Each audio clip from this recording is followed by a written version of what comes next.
O ano de 2026 vai ser um ano decisivo para o futuro do Brasil, porque nós estamos vendo um governo federal totalmente perdido na condução da economia, uma dívida pública está saindo fora do controle, e isso significa tempos sombrios pela frente. Eu fui por inconformismo, por indignação com o que fizeram em Minas Gerais. E teve um partido que destruiu, arrasou com Minas Gerais. Será que eu preciso falar o nome mais uma vez? O que eu quero é contribuir. Eu não tenho nenhum plano pessoal de poder.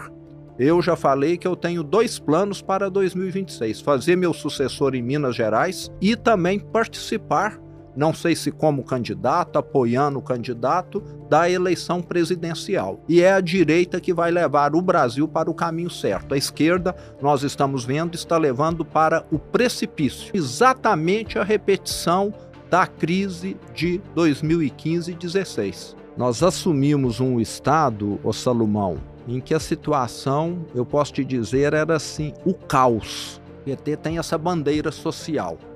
Minas Gerais tem 1.600.000 alunos na rede pública estadual. Sabe o que eles investiram em merenda escolar em 2018? 20 milhões de reais. Isso dá mais ou menos R$1 por mês por aluno, aproximadamente. O maior desafio não foi ser eleito, não. O maior desafio foi tirar o Titanic do fundo do mar. Se eles não tiverem essa visão de corrigir por bem, eles vão ter de corrigir por mal. Amanhã a bomba vai explodir de novo. Lá em Minas, eu já falei, pode trazer o prêmio Nobel de Economia para administrar o Estado, que não tem solução. Porque você não tem uma receita que acompanha o crescimento da dívida. Só que o PT parece que quando uma coisa dá certo, ele faz questão de querer revê-la. Ele acha que ele pode fazer melhor, né? Deu errado no mundo inteiro, mas nós vamos tentar aqui, porque aqui pode dar certo. A sua sensação hoje de que você olha assim para o Brasil, olha para Minas, é mais de que a gente tem capital humano e dá para fazer, dá para a gente realmente fazer o país virar, o país ir na direção certa? Ou é de, rapaz, é trabalho demais, o Brasil realmente vai ser isso daqui para sempre?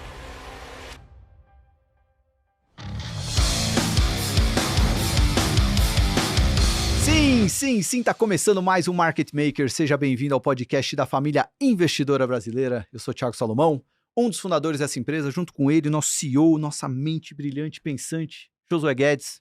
Fala, Salomão. Tá preparado? Hoje, menos do que nunca. Josué, hoje vai ser um episódio muito especial. Uma pessoa que a gente já queria tanto tempo trazer aqui. Market Maker já tem falado com tantos investidores, pessoas que já fizeram acontecer no Brasil, e hoje a gente pode dizer que estamos diante de uma das principais lideranças do Brasil hoje e certamente do Brasil que veremos nos próximos anos. Com muita honra que vou deixar Josué apresentar nosso convidado Romeu Zema. Quem que é Romeu Zema, Josué? Bom, natural de Araxá, no interior de Minas Gerais, Romeu Zema iniciou sua trajetória ainda menino, entre galões de óleo e pneus no posto de gasolina da família.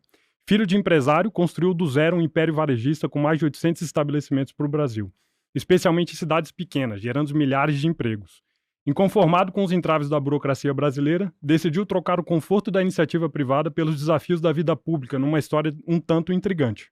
Em 2018, foi eleito governador de Minas Gerais com a promessa de aplicar os princípios da meritocracia e da gestão empresarial no setor público.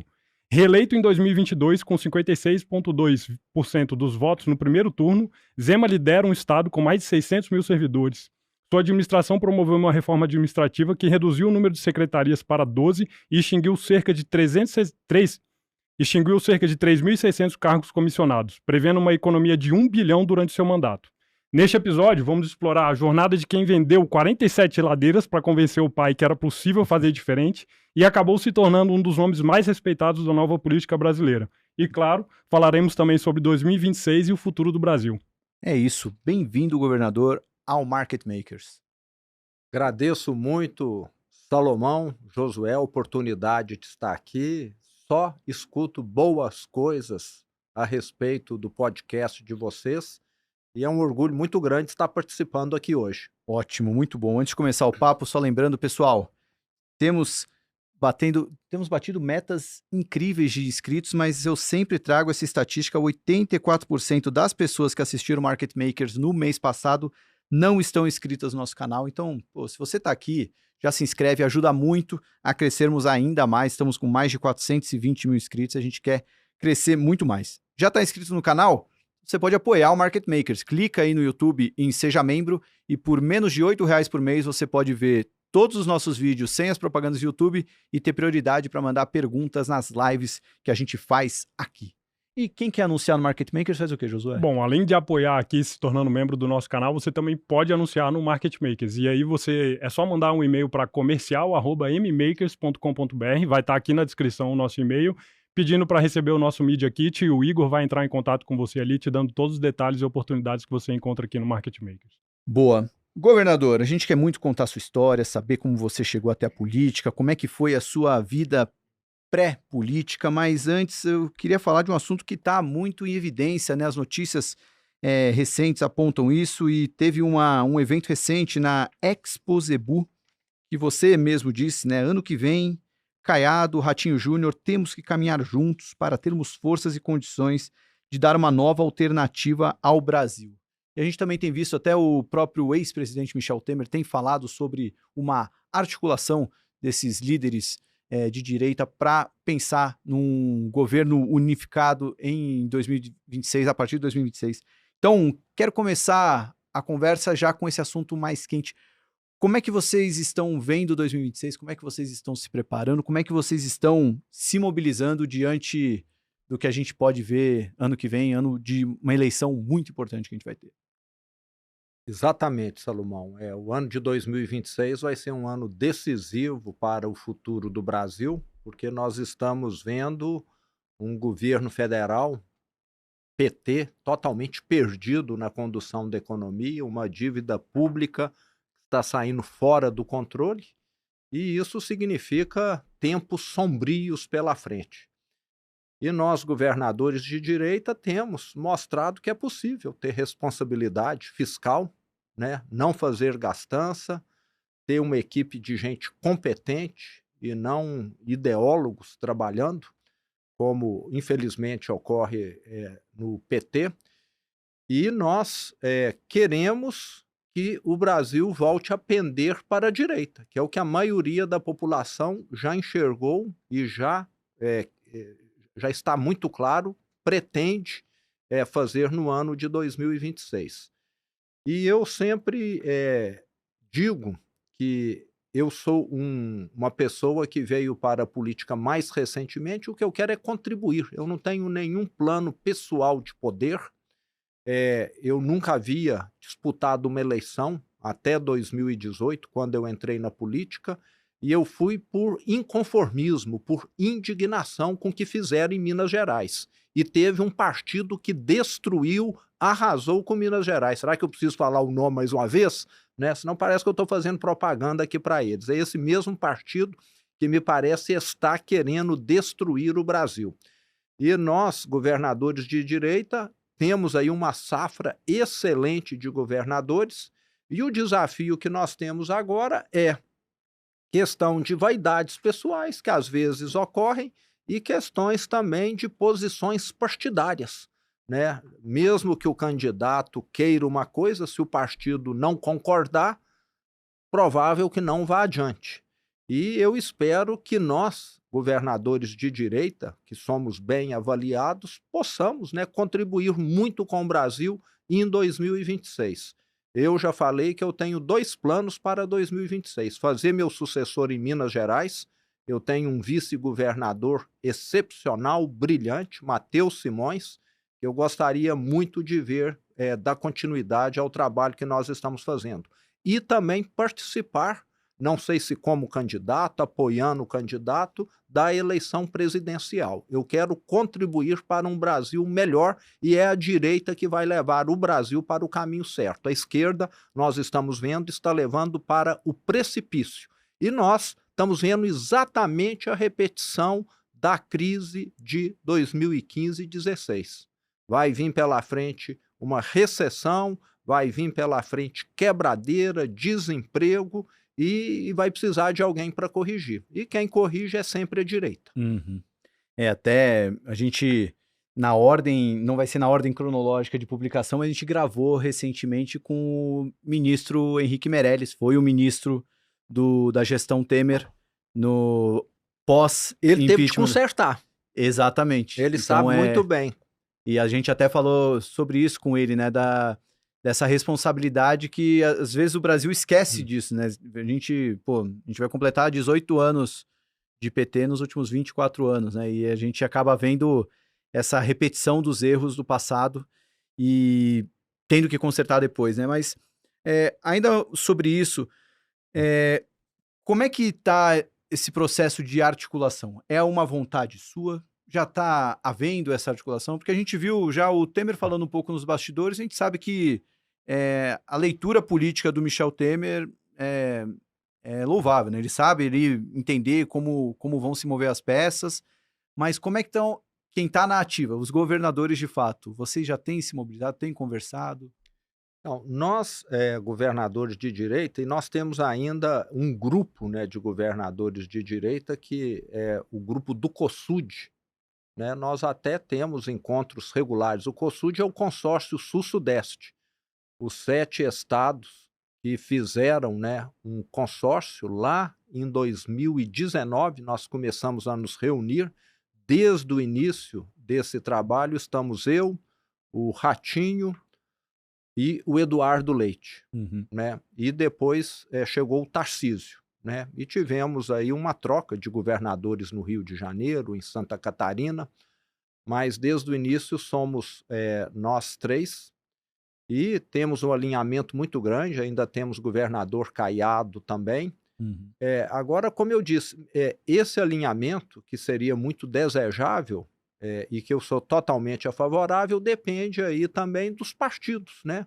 Tem partido que fala para o seu candidato lá, não, nós queremos ainda por hora aguardar mais. Mas o Brasil, na minha opinião, precisa sim dessa aliança da direita e eu sou totalmente favorável a que caminhemos juntos. Já escutei aí especialistas em eleição falando que deveria se lançar só um candidato, seria o ideal mesmo, a direita toda se unir em prol de um nome, aquele que for mais viável. E se não tiver um nome único no primeiro turno, que vá 2 ou que vá 3 e que todos no segundo turno trabalhem unidos. Mas aí você pode ter também algum problema, pode chegar um outsider e ficar em segundo lugar e esse outsider ir para o segundo turno. Então, seria muito bom sim, Salomão, esse trabalho, mas mais uma vez, depende dos partidos, entendeu? Eu acho que os candidatos, pelo que eu conheço, pré-candidatos, né, ou possíveis candidatos, nem sei como está tratando essa questão nesse momento, está muito longe ainda, deveriam estar realmente pensando seriamente, porque nós temos um adversário em comum que é a esquerda, que é quem está destruindo o Brasil. E como que se encaixa aí a questão do Bolsonaro, que ainda está aí, tem toda uma questão judicial nesse processo ainda aí a ser julgado, né? Tem algumas variáveis, né? Mas essa movimentação, ela une os governadores, né? Mas muitos falam que a vinda do Bolsonaro possível em 2026, se ele vier, né, se fosse candidato, né, seria a oposição ao governo Lula, mas com essa movimentação toda, se ela se fragmenta, né, teriam mais de um candidato. A ideia é trabalhar em torno de um nome viável entre os governadores para poder fazer uma candidatura que faça jus à direita em termos de número, em termos de número de votos, né? A posição e o que vai acontecer com o presidente Bolsonaro é muito importante. Se ele conseguir absolvição, e eu espero que consiga, ele com toda certeza seria o melhor candidato, aquele que tem mais viabilidade, e vejo que os governadores iriam se unir em torno do nome dele. Caso ele não venha e decida apoiar alguém, com toda certeza esse nome que ele apoiar será, com certeza, aquele que terá mais chance, porque ele tem, né, um eleitorado que o respeita, que vota nele, e a transferência de votos, nesse caso, seria bastante expressiva. E seria muito bom que todos se aglutinassem, viu, Josué? O ideal seria isso, inclusive com o apoio dele, caso ele não possa ser candidato. Mas, como eu falei, nós temos aí diversos desafios e obstáculos pela frente. Falar aqui, discutir é muito fácil, mas cada partido tem uma visão diferente, tem questões pessoais dos próprios possíveis candidatos também. Então é algo que não é tão simples assim, mas que eu espero que, à medida que o tempo avance, que essas conversas venham a gerar bons frutos. Mas qual que é o cenário dos seus sonhos para a gente chegar em 2026 com chance real? Então, o cenário do meu sonho é que a direita se una, né, em torno de um nome. Esse nome eu não teria, eu acho que as pesquisas é que teriam de mostrar. Esse nome aqui é o melhor nome para a direita. E isso vai mudando ao longo do tempo. E que todos trabalhassem em prol desse nome. Isso poderia fazer com que a direita conquistasse a eleição, talvez até em primeiro turno. Se conseguir trabalhar unida. Então, esse seria o cenário ideal. Uma vitória em primeiro turno, inclusive, é uma vitória que até legitima mais o mandatário, concorda? Né? Seria muito bom. Já tem tempos que isso não acontece aqui no Brasil, não tem? Verdade. Né? Então seria muito bom. Não precisar ir para prorrogação, não é isso? Né? Quem ganha no tempo regulamentar parece que a vitória foi mais vitória, não é isso? Eu acho que, assim, obviamente, o cenário político se move muito rápido, né? Mas as pesquisas recentes mostram, né, um índice de desaprovação do governo atual que dificultaria qualquer plano de reeleição. Mas a gente sabe que até lá, muita coisa pode ser feita, muita bondade, ou bondade entre aspas, pode ser feito em prol de tentar uma vitória na eleição. E muitos outros escândalos podem aparecer também, não é isso?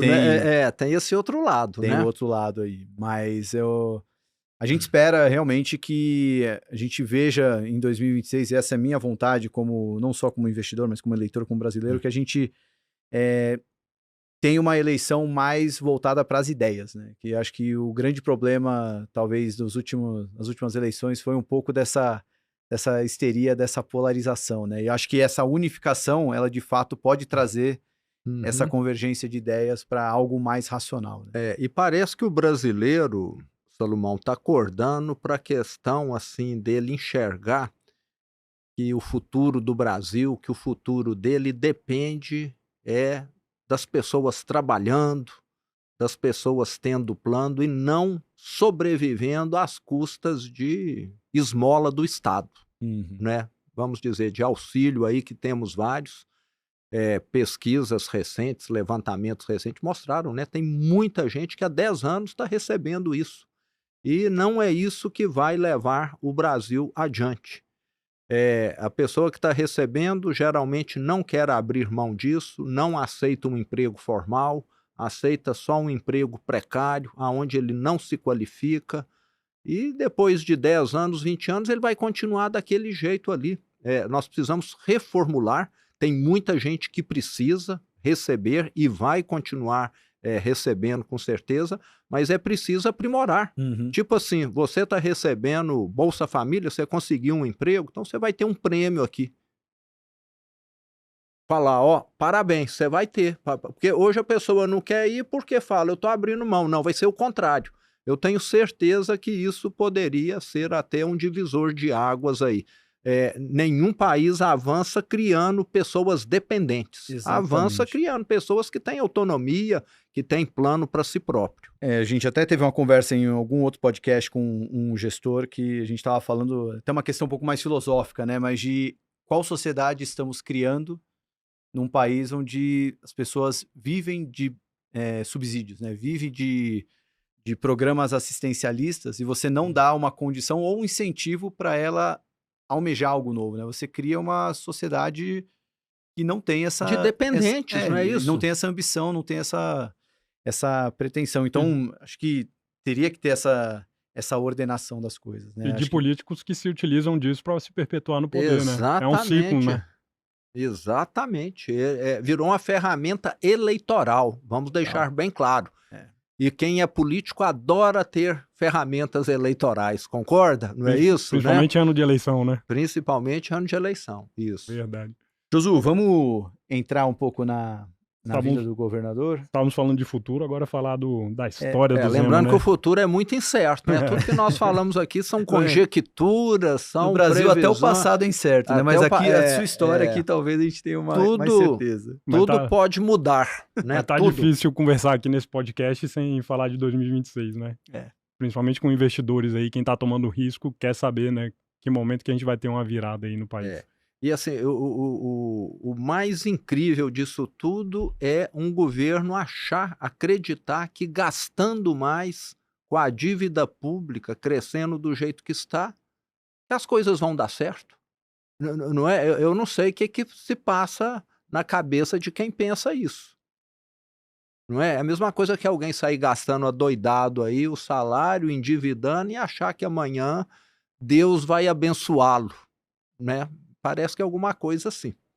A gente, quando o episódio do Meirelles for ao ar, a gente discutiu algumas coisas sobre isso, né? Que é, no final do dia, resumindo uma história muito longa, mas é uma linha de raciocínio que a pessoa acredita naquilo e é difícil você se opor à ordem do chefe, né? Então, é difícil alguém entrar na sala e falar, opa, acho que isso vai dar ruim. Então, acho que isso ajuda a explicar. Tá certo. Vamos lá, Josu, eu acho que você trouxe aí uma pauta legal. Vamos falar do pré-governador, né? Com certeza. Acho mais legal começar aqui.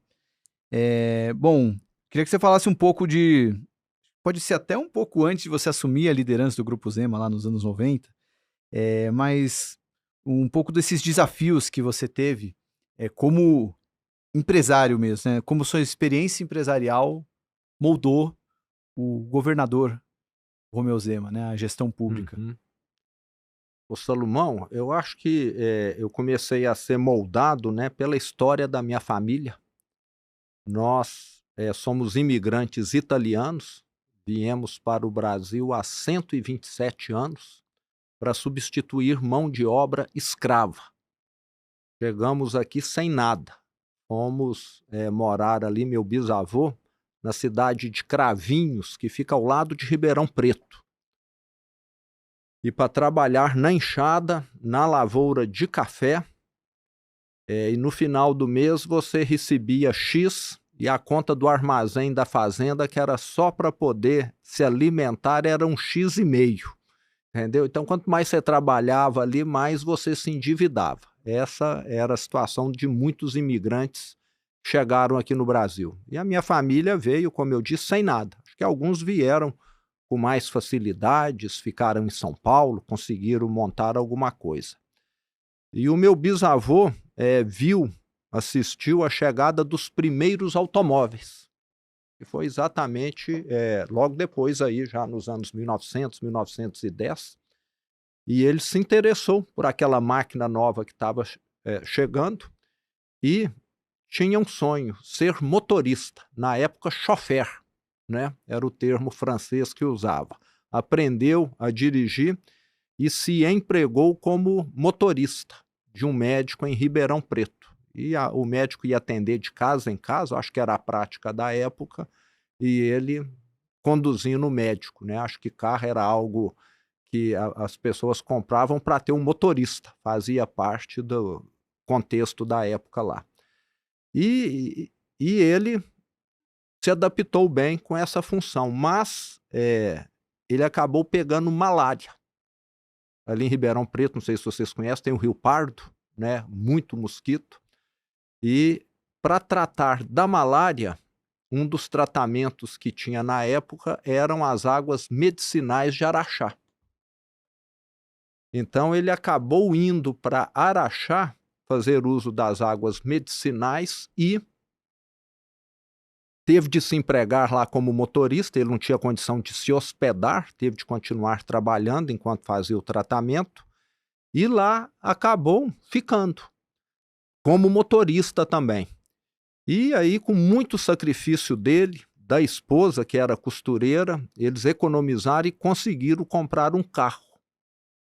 E com esse primeiro carro dele, ele começou a fazer uma linha, na época não existia ônibus, Araxá-Uberaba. Hoje você faz esses 100 quilômetros em 1h10, 1h15. Na época eram 5 horas ou mais de viagem. Estrada de terra, em vez de ponte, tinha de esperar uma balsa dessas de madeira, de tronco, para poder atravessar.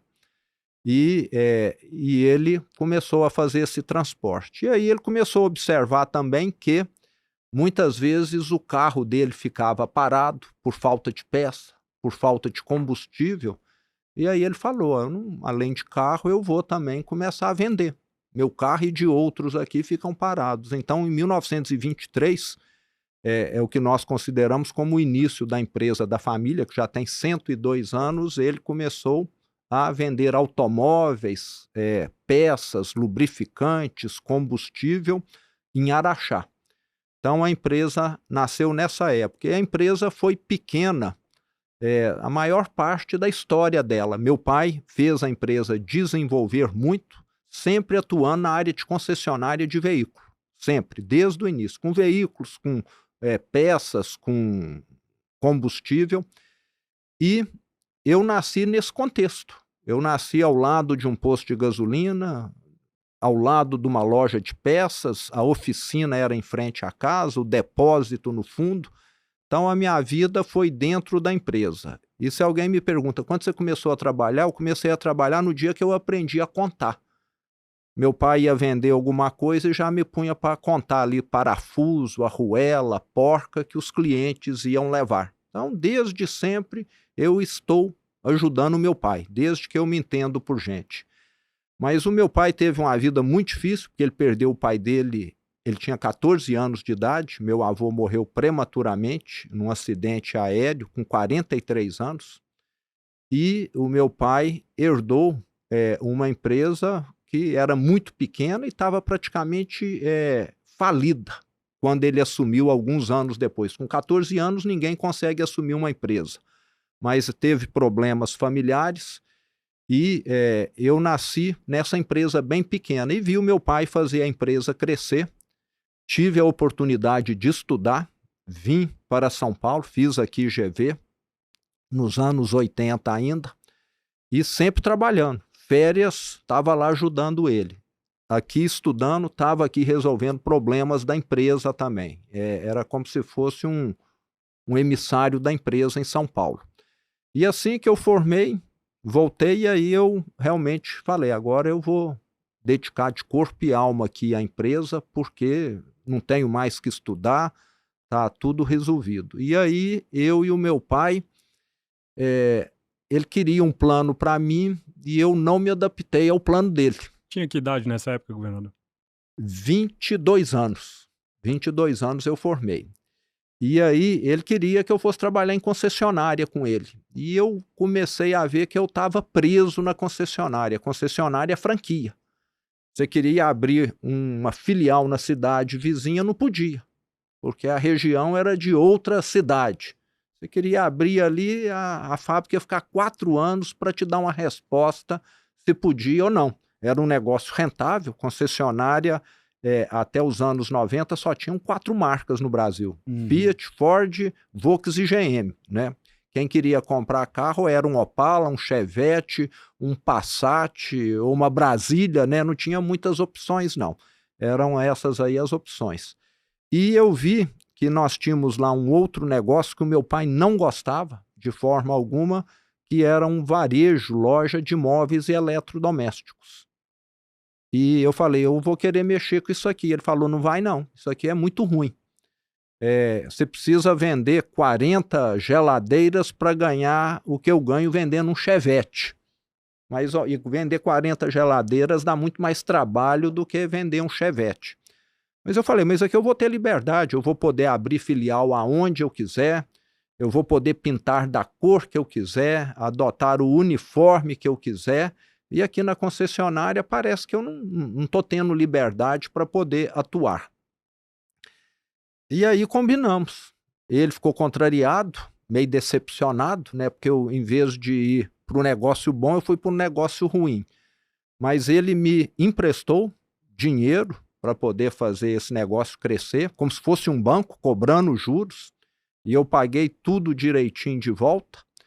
E, em resumo, nos 30 anos seguintes, eu consegui abrir 470 lojas que estão lá funcionando no interior de Minas Gerais e nos estados vizinhos, dando mais de 5.000 empregos.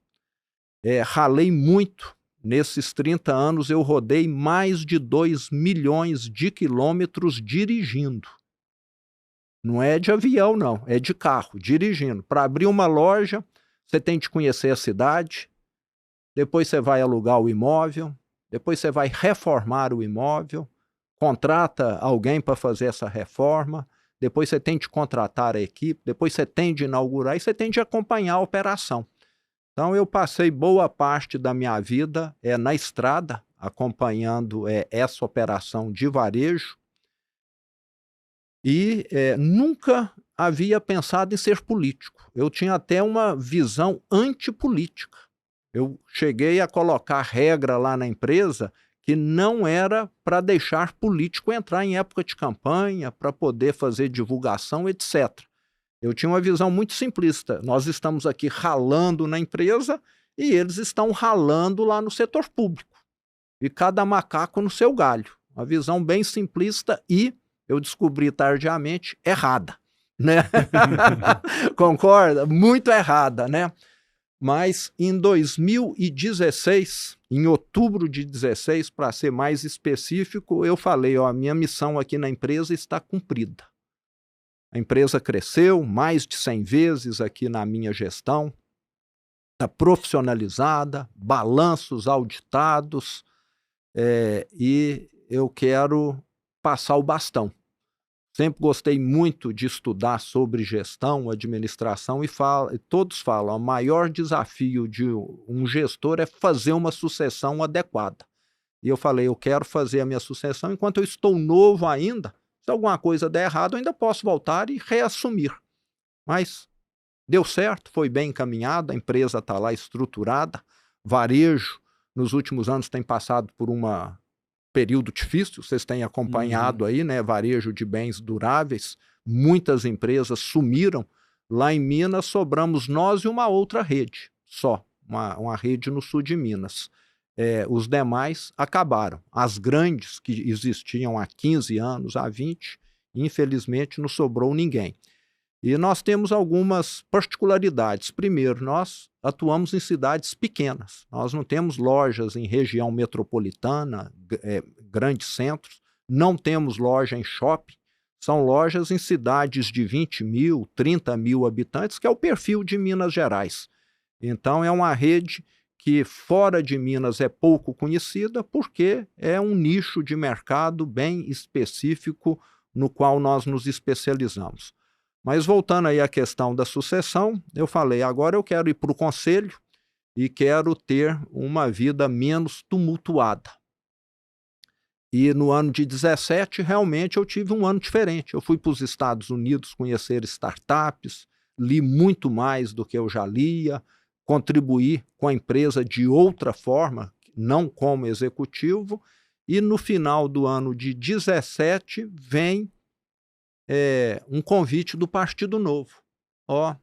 2018 tem eleição para governador e nós queremos te convidar para ser candidato. Alguém que nunca foi candidato, que não gostava de política, falaria o quê? Não, né? E foi o que eu falei. Falei, não vou de jeito nenhum, não gosto de política e não é minha praia. Mas o que aconteceu a partir daí? Eu estava lá dormindo à noite, acordava, ficava pensando, gente, o que me impede de ser candidato? E eu sempre critiquei tanto o setor público. Teve uma vez que nós construímos um posto numa estrada, o posto ficou pronto 3 anos, aguardando uma assinatura e um carimbo da Secretaria do Meio Ambiente de Minas Gerais.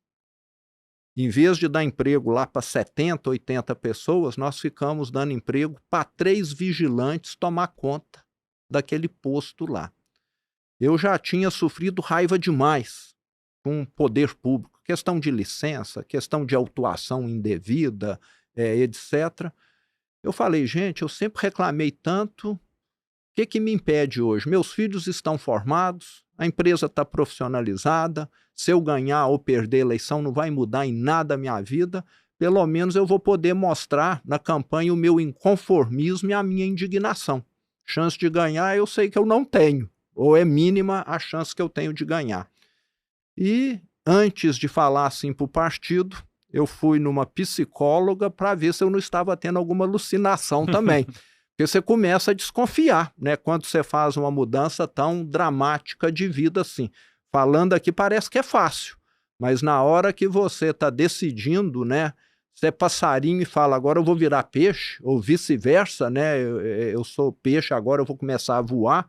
É algo que você começa a se questionar se você não está. Mas a psicóloga falou, não, você não está com nenhum problema mental, não. Você está totalmente são, pode ir.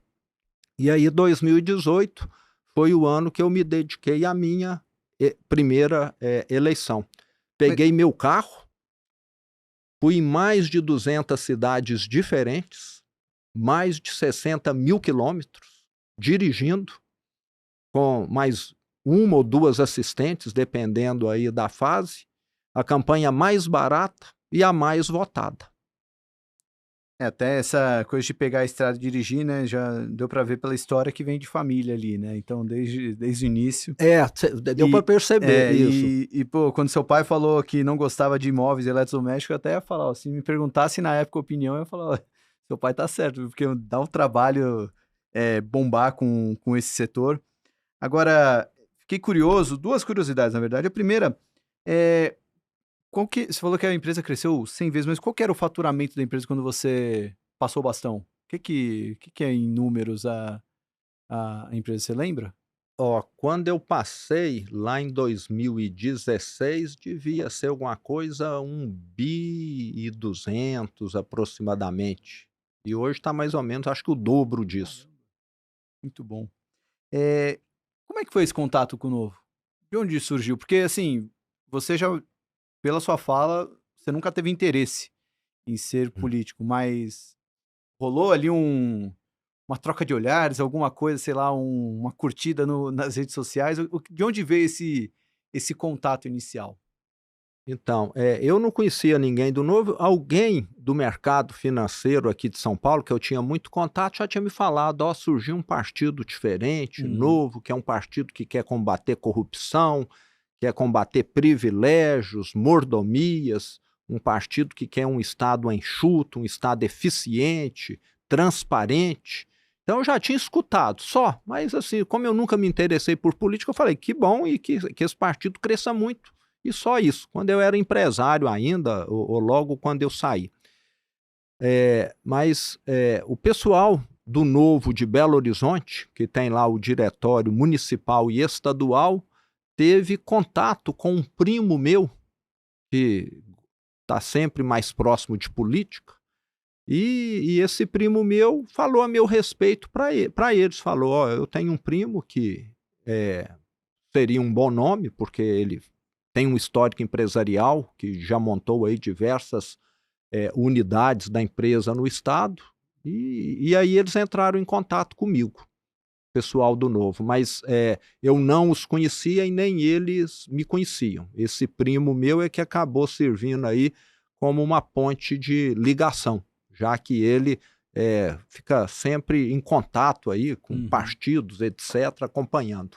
E tá, aí veio o convite, você obviamente pensou de antemão, né? Não faz sentido, mas aí você mudou de ideia. O que foi fazendo você mudar de ideia? Como é que foi essa sua preparação, girar a chavinha aqui de agora eu sou político?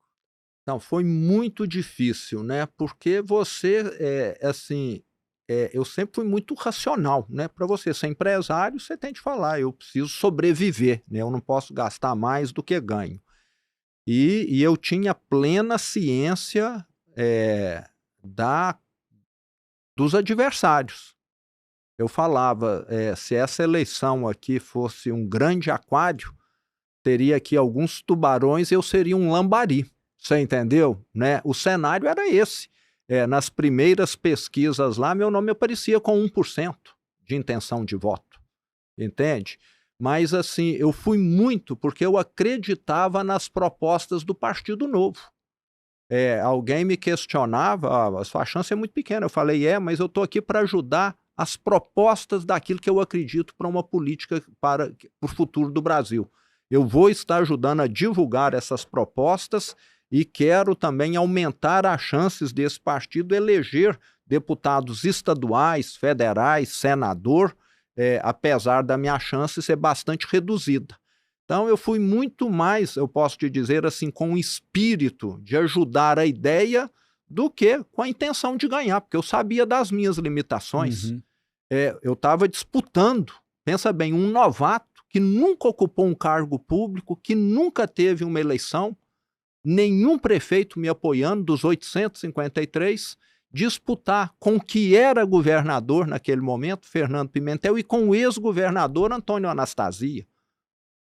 Né? É a mesma coisa que alguém, né, de 40 quilos, 1,5 m, entrar no ringue contra o Mike Tyson e falar, eu vou ganhar dele, né? Meio querer ir contra a lógica, né? Tem que ir por ideal mesmo.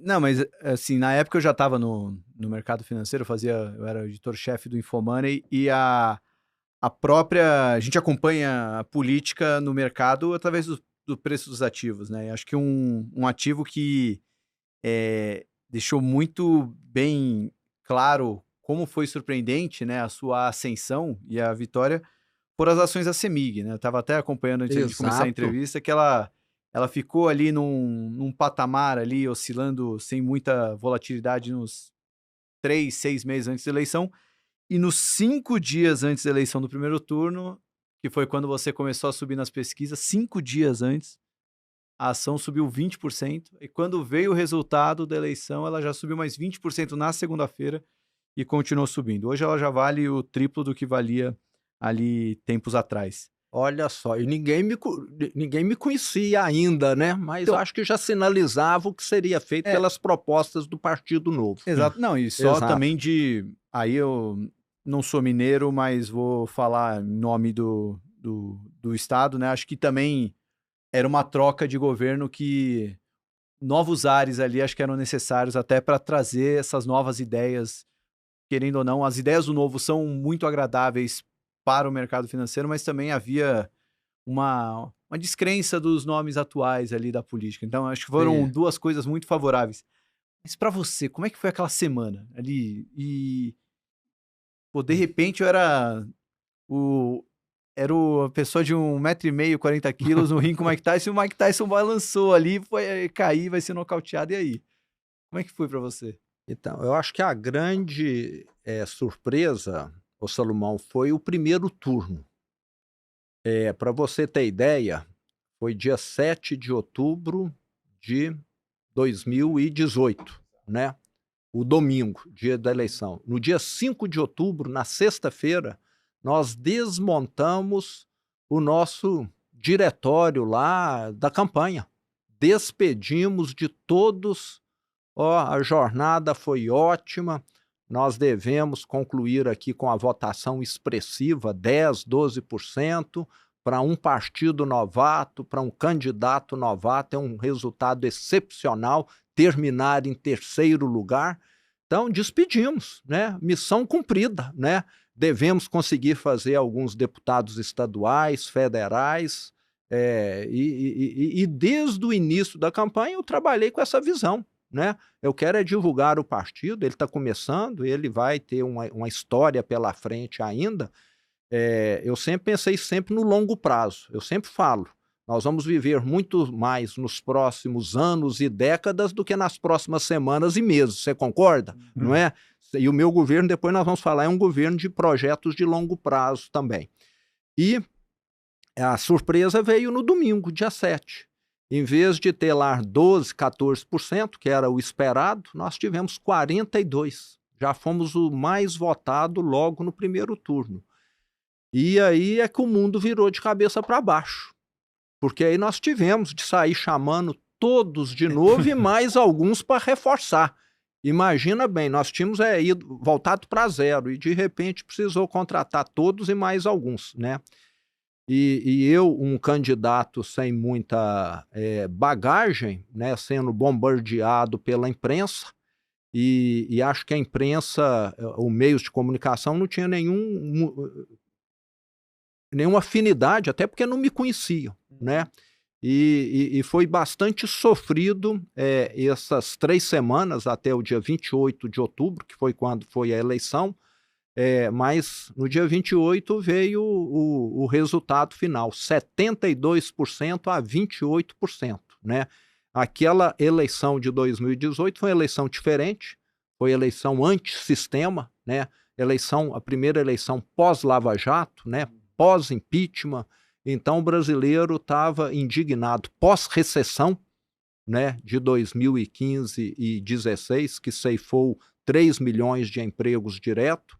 Mas, assim, para mim, naquele momento, foi tudo muito, meio que, vamos dizer, assustador, né? Alguém vê tudo aquilo acontecendo e sem ter um histórico, né? É a mesma coisa quem nunca operou um dedinho já vai operar um coração, né? Vamos dizer que é mais ou menos isso aí. Mas eu sou disciplinado, estava muito bem assessorado também pelo próprio pessoal do Partido Novo, pelo próprio pessoal que estava me acompanhando ali, que já tinham bagagem. Desde esse início aí, meu vice-governador atual, Matheus Simões, já estava junto, e ele é da área jurídica, já era vereador eleito na época, então já tinha conhecimento. Mas eu posso te dizer que o maior desafio não foi ser eleito, não. O maior desafio foi tirar o Titanic do fundo do mar, viu? Depois. Foi dia 1º de janeiro de 2019, quando eu tomei posse. Aí é que veio o mais difícil. O governador, nessa subida que você teve no primeiro turno, acho que teve um fato aí, inclusive a gente abriu ali para as pessoas mandarem algumas perguntas lá, e uma pessoa mandou uma pergunta pedindo para você falar um pouco sobre o último debate que aconteceu nesse primeiro turno, né? Que eu acho que ele teve uma mudança de chave ali pro que aconteceu no resultado. Como é que foi aquele acontecimento? Então, aquele último... primeiro, assim, eu acho que teve aí, né, alguns fatores que acabaram viabilizando a minha eleição. Primeiro que as emissoras decidiram que chamariam aqueles candidatos que ultrapassassem 5% ou 6%. E eu ultrapassei 5% ou 6%. Caso contrário, eu não teria sido chamado e não teria tido a oportunidade de mostrar as minhas ideias. E teve lá, acho que deve ser esse debate aí, em que eu falei, quem vota no Bolsonaro e no João Amoedo, vota em mim. E isso, naquela época, naquela ocasião, criou um mal-estar no Partido Novo, porque mas ambos são de direita. Eu não falei nada indevido, não, mas me parece que algumas pessoas lá naquela ocasião no partido não gostaram que eu tivesse mencionado o nome do Bolsonaro. E eu tenho uma linha de atuação da direita. E o que eu falei procedia. Mas julgaram que eu agi meio que não de acordo com aquilo que o partido esperaria. Criou aí um mal-estar. Teve gente, depois eu fiquei sabendo do partido, que queria até a minha expulsão, etc., devido a eu ter tido esse posicionamento. Não falei nada de errado. E na última eleição de 2022... inclusive teve, né, casos de quem votou em Lula e votou em Zema também em Minas Gerais, você está entendendo? Então, muitos municípios, ele foi o mais votado para presidente e eu fui o mais votado para governador. Acho que mais de 500 municípios. Segundo turno, em 2022, você foi eleito no primeiro turno com 56%, né? 56%, isso. Tá pensando em falar já do primeiro mandato? Sim, eu queria entrar nesse... Posso fazer uma pergunta antes do Zema empresário? Cara, você é o CEO, velho. Pra gente saber um pouco aí da linha de atuação, Zema, a gente fala aqui com muitos investidores, inclusive a gente fala com founders também de empresas aí, e é impressionante o sucesso que você teve na vida empresarial, né? E tô querendo saber um pouco da sua cabeça, como é que você era como gestor, um administrador de empresa, né? Como é que você construiu a sua empresa pra gente entender um pouco mais sua linha de raciocínio? Então, eu sempre gostei, e faço até hoje isso como governador, de estar em contato com o chão de fábrica. Isso parece que faz parte do meu DNA, né? Eu toda semana em Minas Gerais eu estou no interior do estado. Acho que não tivemos nunca um governador que esteve sequer na metade das cidades que eu já estive. Acho que eu já passei de 400 cidades diferentes que eu fui como governador. 400 cidades diferentes. Mas se pegar Uberlândia, eu já devo ter ido a Uberlândia 18, 20 vezes. Estou contando uma, Uberlândia. Juiz de Fora não deve ficar muito para trás disso, contando uma vez. 400. Por aí você vê a quantidade de tempo que eu passo no interior do estado. E me parece assim, quando você está em contato com o chão de fábrica, no caso da empresa era em contato com a loja, com os vendedores, com o gerente, você toma conhecimento daquilo que está acontecendo de uma maneira que nenhum relatório, nenhum sistema te informa. Não tem sistema que te informa que o funcionário está com o olho brilhando, que o cliente está reclamando de tal coisa. Eu sei que pelo 0800 da empresa você consegue acompanhar alguma coisa. Mas quando você está ali, no chão de fábrica, você vê às vezes oportunidades que nenhum relatório financeiro te mostra, que ninguém te conta e que você acaba enxergando. Então, eu sempre tive essa forma de lidar bem próximo, vamos dizer, da operação. Gosto muito de delegar também. Muitas consultorias já me criticaram. Não, você delega demais. Mas se eu não confiar no meu exército, eu vou confiar no exército do adversário, então? Você concorda? Não é? Eu confio. Já me decepcionei muitas vezes, né? Mas acho que decepção faz parte, frustrar, né? Uma pessoa que faltou com honestidade, com ética, que cometeu desvios de conduta, de mercadoria, de recursos, etc. Mas acho que até quando você confia, eu acho que até você está valorizando a pessoa. Você está falando, eu acredito que você é honesto, até que você prove o contrário. E posso te dizer que acho que 99% das pessoas são honestas, que foi uma minoria que deu esse dissabor, que deu essa decepção aí na minha vida empresarial. Então, acho que valeu a pena ter acreditado nas pessoas e eu via a empresa também, ô Josué, muito mais como uma missão do que como algo para me satisfazer. Da mesma forma que eu vivia, quando praticamente eu era estudante, comecei minha vida de empresário, eu vivo hoje. A empresa cresceu, mas eu não mudei meu modo de viver, não. Para mim, a empresa é para melhorar a vida das pessoas, de quem trabalha nela, gerando oportunidades, dos clientes que passaram a ter condição de comprar um produto que, caso contrário, não teriam. E nós fomos colocar essas lojas, vamos deixar aqui bem claro, aonde em 90% das vezes, ou 80%, o cliente não tinha opção de estar fazendo aquela compra como nós passamos a oferecer. Eu lembro muito bem, as primeiras lojas que eu abri foi na época da inflação alta ainda, né? Antes de 94. Lá em 94, acho que a gente tinha umas 15, 20 lojas, quando veio o Plano Real. E logo que veio a estabilização da moeda, deu para parcelar em prazos maiores. E eu lembro, os concorrentes só aceitavam vender em 3 pagamentos com cheque pré-datado. Eu fazia carnê em 12 pagamentos.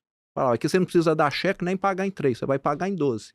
E a nossa loja era mais bonita, era mais limpa, mais bem iluminada. A equipe estava treinada, uniformizada. Então, nós fomos para oferecer algo que os clientes não tinham. Lembrando mais uma vez, lojas no interior de Minas, em cidades pequenas. Então, muitas vezes nem existia aquela atividade em alguma dessas cidades, entende? Então, isso contribuiu. E dando empregos que naquela cidade são considerados empregos bons. Todo mundo registrado, ganhando 1,5 salário, 2 salários, com plano de saúde, com uniforme, com outros benefícios, com oportunidade de crescer profissionalmente. Eu fico muito feliz quando às vezes hoje eu ando menos, mas antes de ser governador eu andava mais. Já teve casos de eu ir em hipermercados grandes, do Carrefour, Açaí, etc., e o diretor da loja lá, que dirige 600, 700 funcionários, ser um ex-funcionário nosso que eu treinei. Entendeu? Você vê que a pessoa cresceu na carreira. Tem muitos ex-funcionários que, andando pelo interior do estado, eu encontro e que hoje estão numa posição muito melhor e que eu fico muito satisfeito de ter participado. Quando eu assumi a empresa, vamos dizer, ela devia ter lá 20, 25 funcionários. Quando eu saí, ela tinha 5.000. Então, quando uma empresa cresce, as oportunidades surgem para muitas pessoas. Então, em linhas gerais, eu tenho essa forma aí, e acho que ainda continua, a empresa é sempre classificada entre as melhores para se trabalhar pelo Great Place to Work. Desde lá 2000, 2001, a empresa sempre esteve aí no ranking das melhores, porque nós também fazemos questão de sermos uma empresa justa nas promoções, nas demissões. Eu lembro que muitas vezes veio pessoas de outra empresa e falavam: o clima aqui é melhor, aqui não tem politicagem, sabe? Parece que é politicagem que tem dentro de empresa, né? Questão de fofoca, falar um do outro. Aqui parece que está todo mundo trabalhando por uma causa única só, e não um querendo puxar o tapete do outro.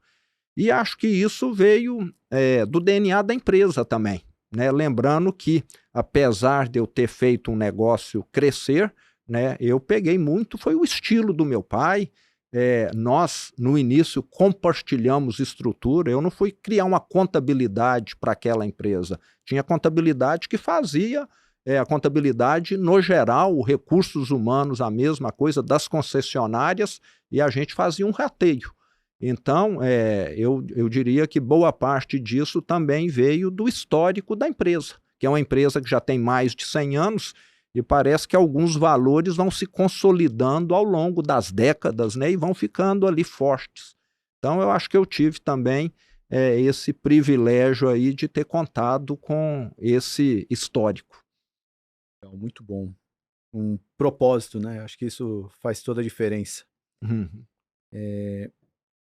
Governador, queria saber como é que tem sido, né, a sua gestão, pensando, até trazendo, foi legal essa pergunta do Josué para introduzir a maneira, o jeito Zema de gerir uma empresa, o quanto isso se associa à gestão pública, né? A gente sabe que essas ideias mais liberais, meritocráticas, não necessariamente elas acabam se encaixando dentro da gestão pública. Então, como é que foi para você incorporar isso? Quais foram as medidas práticas que você conseguiu implementar?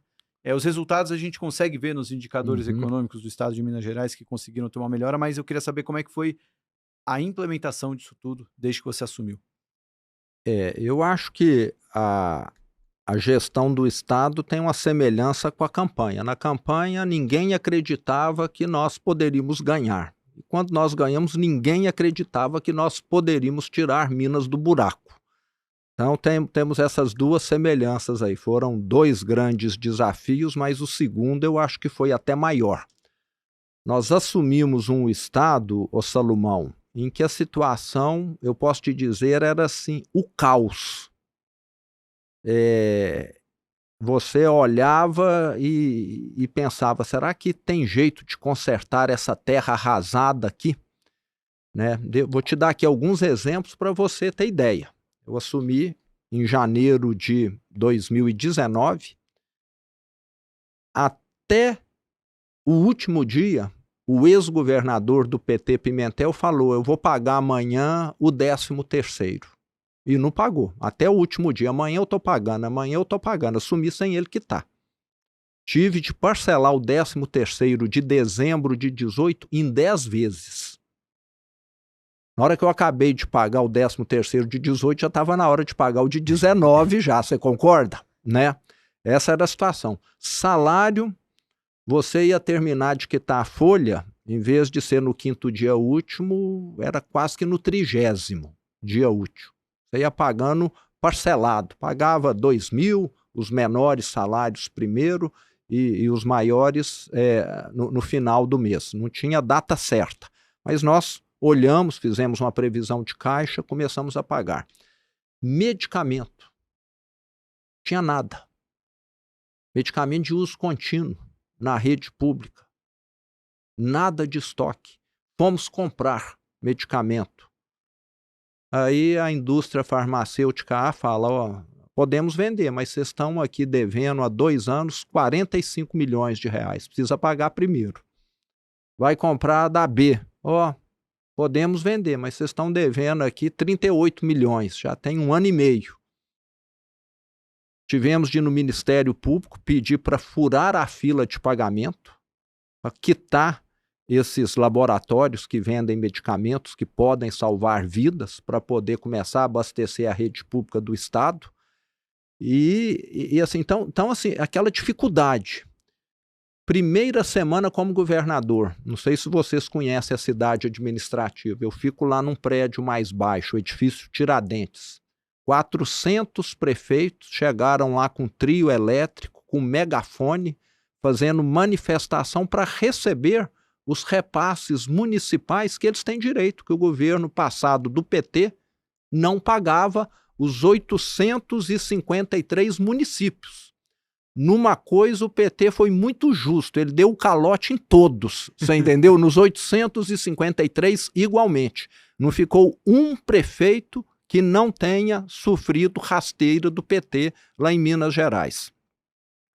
E lá nós tivemos casos, ô Salomão, que acho que em outros estados do Brasil não aconteceu. As prefeituras começaram a morrer também.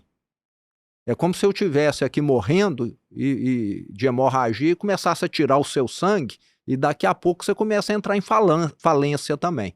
Foi mais ou menos o que aconteceu. Nós tivemos lá em Minas prefeitos que, em vez de pagar salário, começaram a fornecer cesta básica para os funcionários, falando, ó, sobreviva até a gente ver o que isso aqui vai virar. Virou um escambo. Virou algo nessa linha. Tivemos prefeitos que renunciaram, que a pressão é muito grande. Tivemos prefeitos que adoeceram e prefeitos que suicidaram lá, 2017 e 2018. A Constituição está lá clara, o Estado tem de repassar para os municípios 25% do ICMS, acho que 25% do IPVA, da educação, tem lá as verbas. E o Estado de Minas simplesmente falou, não vou cumprir isso aqui mais, pagava o que dava. É igual uma empresa que entra em dificuldade e fala, ó, esse mês eu vou pagar só 40% do salário. E pronto, você entendeu?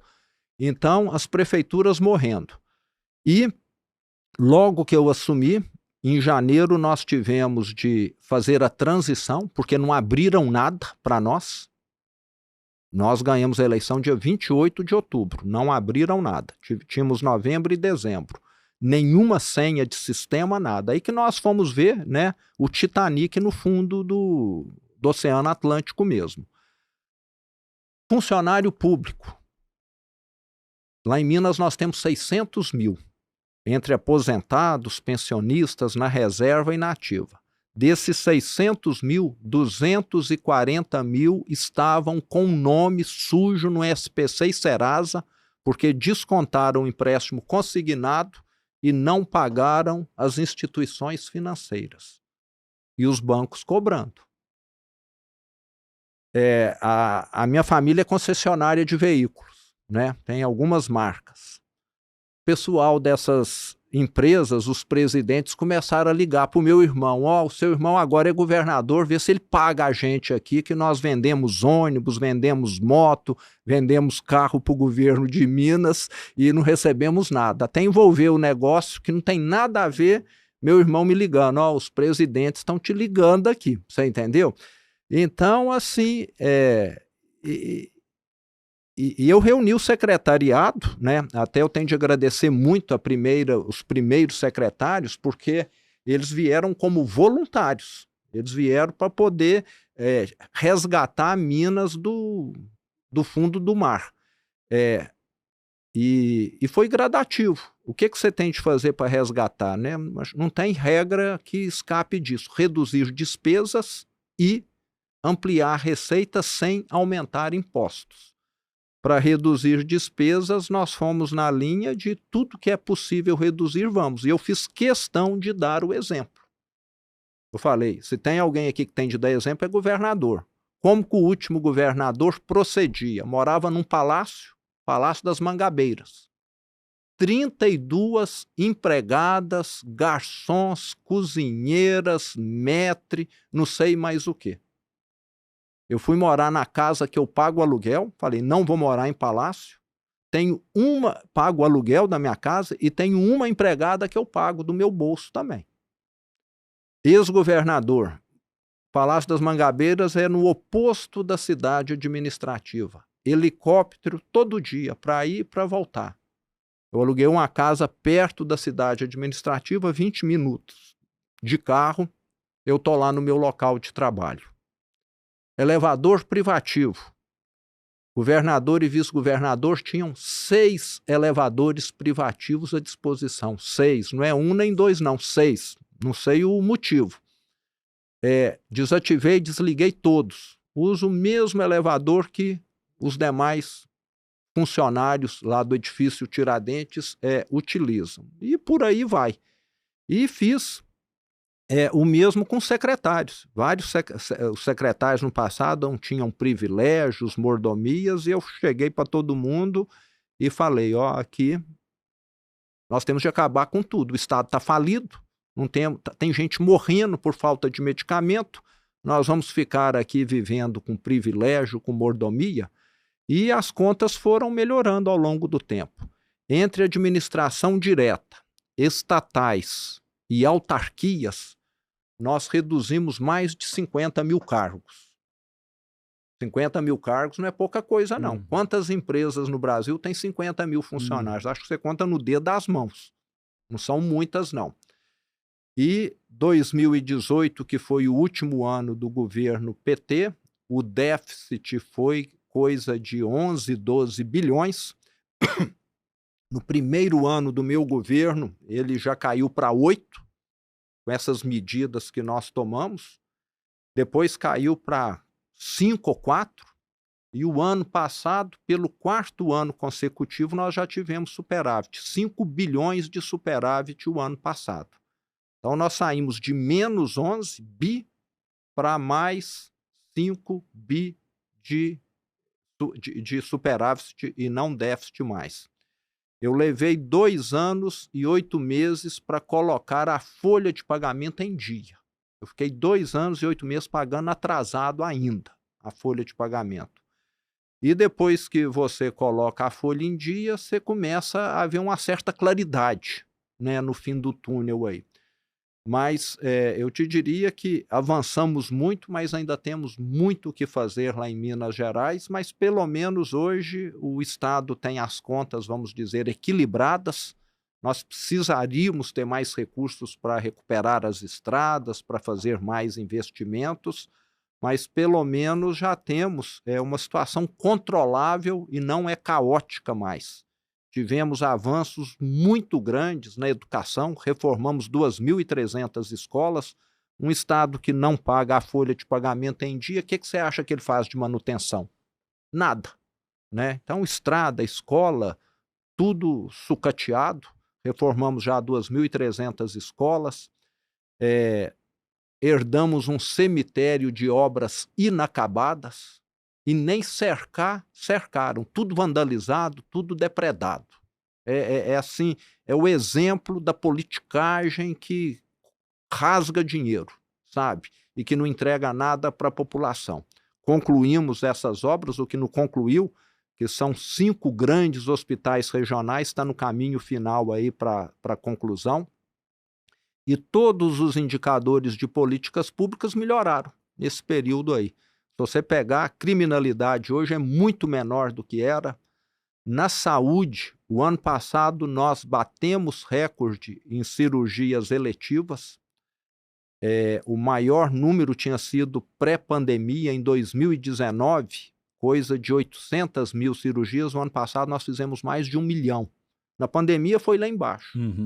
E hoje, em muitas regiões do estado, nós não temos mais fila para ninguém fazer cirurgia.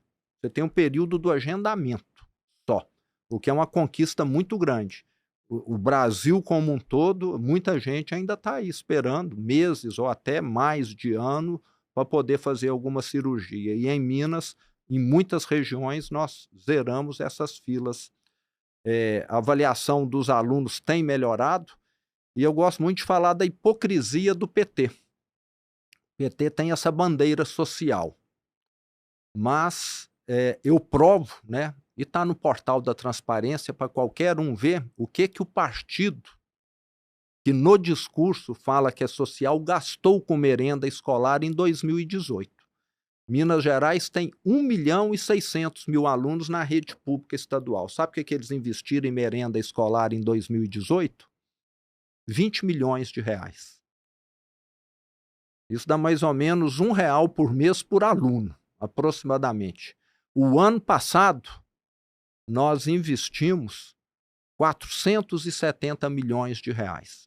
Na época do PT lá, sabe o que os alunos muitas vezes comiam? Uma água com uns grãozinhos de arroz, que eles falavam que era uma sopa. Era merenda escolar. Hoje tem carne todo dia, tem fruta, tem verdura. E não foi por acaso que o ex-governador nem ir para o segundo turno foi, né? Se aquele homem fosse para o segundo turno, o povo mineiro estava meio que sofrendo de alguma alucinação por votar nele. Então, num ponto, eu posso dizer que a imagem do partido lá em Minas ficou assim a pior possível, porque foi uma gestão que realmente fez o Estado retroceder mesmo. É incrível, assim, até por isso, um dos motivos pelos quais a gente estava bem ansioso de trazer você aqui, governador, é justamente mostrar como uma gestão que não só é uma liderança eficiente, mas que prega pelo exemplo, né, como isso pode fazer bem para a sociedade de maneira geral, porque no final do dia foi um remédio amargo que teve que ser dado no começo ali, mas que trouxe os seus benefícios, e a gente vê isso nos números e você consegue mostrar isso de uma maneira mais evidente. A gente espera que isso, de fato, reverbere em 2026, né? As pessoas consigam ter esse discernimento de quem está fazendo uma liderança, de fato, benéfica para o longo prazo. Um ponto que eu não citei aqui, que eu acho que assim está dentro desse contexto, é você mudar um modelo mental, o Salomão e Josué. Assim, parece que dentro do Estado você percebe muitas pessoas, não vou dizer que são em todas não, mas em muitas,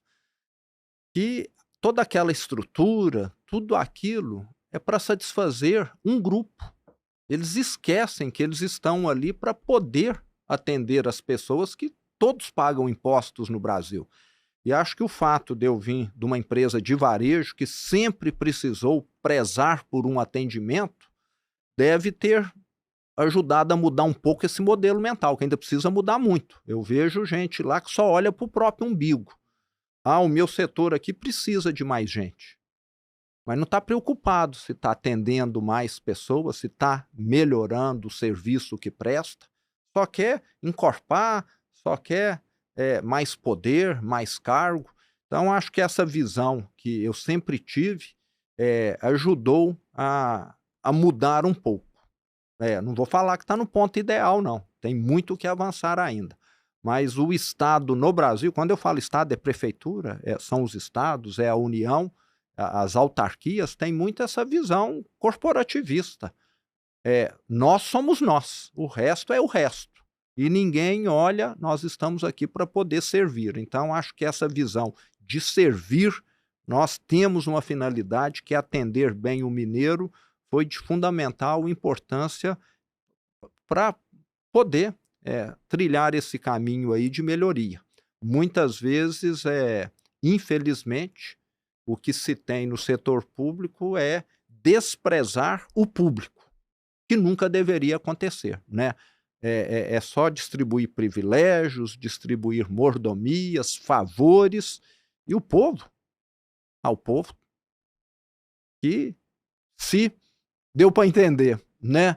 Então, é muito ruim você ter um país onde o Estado descolou das pessoas.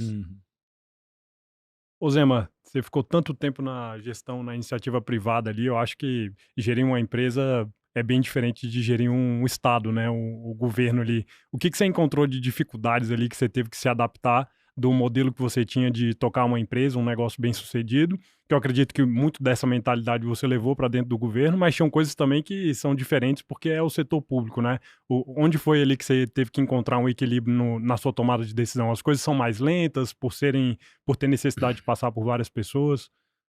Não, acho que sem dúvida, né? Uma empresa que tem 5.000 funcionários, acho que tem, né, um certo grau de formalização, mas um estado que tem 600.000, né, entre aposentados, pensionistas e ativos, tem uma formalização muito maior, controles muito maiores, e tem uma dinâmica diferente também, né? Na empresa você tem o conselho de administração, os acionistas, os diretores, é um público pequeno, você conhece todos, coloca todos numa mesa, se necessário, daqui 1 hora, e no Estado, muitas vezes, as mudanças são feitas através de alterações na legislação, que precisa ir para a Assembleia, que muitas vezes demandam audiências públicas, que têm um prazo para serem analisadas que está fora do seu controle. E assim, eu, de certa maneira, me frustrei muito, porque logo no início do meu governo eu encaminhei para a Assembleia Legislativa a adesão de Minas ao regime de recuperação fiscal, que é a RJ do setor público, né? E o projeto simplesmente teve, né, uma oposição lá que não deixou ele ser votado. E não há alternativa para Minas a não ser ter uma forma diferente de pagar a dívida com o governo federal, que hoje é de 165 bilhões de reais. É uma dívida monstruosa. Imagina quanto está a Selic hoje? 14,25. 14. Joga isso aí em cima disso. Apesar que a taxa lá, o serviço da dívida, ou é Selic ou é IPCA mais 4 ou menor. No passado foi maior. Mas essa dívida, é bom salientar aqui, eu não fiz 1 centavo dela, eu herdei. O único documento que eu não assinei como governador foi empréstimo, financiamento, que o Estado não tem nota de crédito. Então, tem essa vantagem, né? Não pode se endividar mais.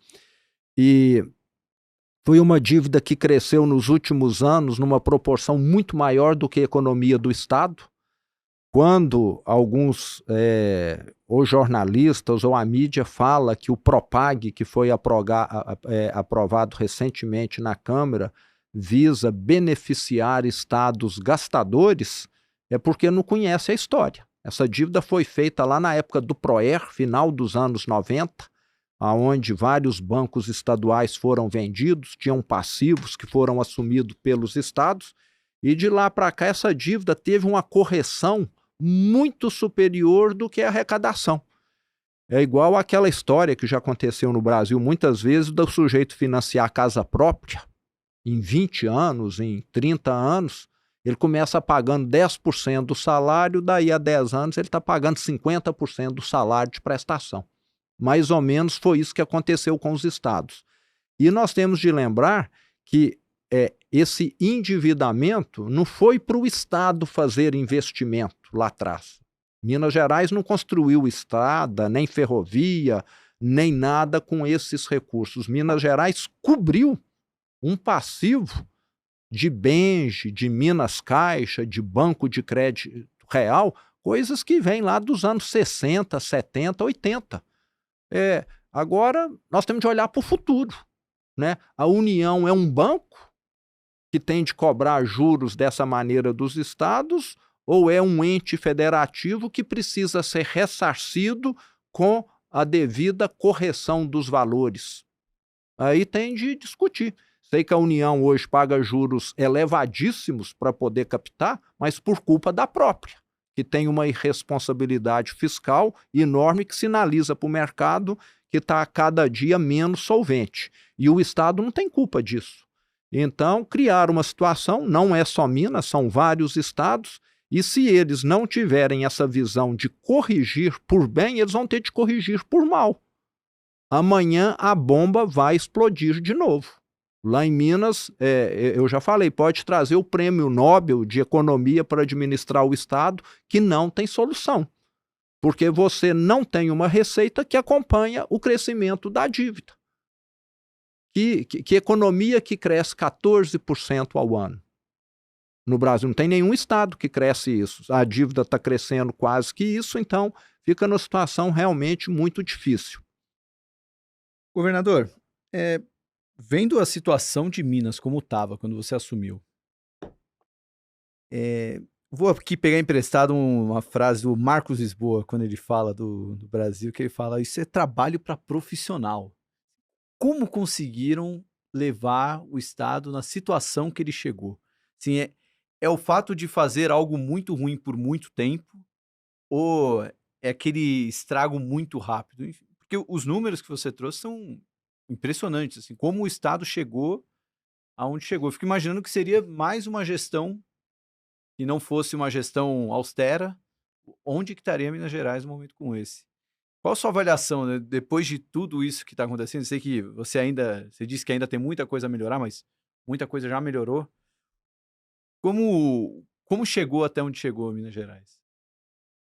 Então, você está querendo dizer assim, o que nós fizemos nesse percurso aí? Não, até antes de você chegar, né? Por que piorou tanto? Por que Como chegou que Minas chegou naquela situação que você encontrou ela? Sim, naquele caos, naquele desastre que foi. Na política, hoje eu vejo lá, muitas vezes você o político, do modo geral, né, eu não vou falar que são todos, não, né, nós temos muitas exceções, mas vamos falar que nós temos aí a metade que quer só se reeleger e a metade que pensa no futuro.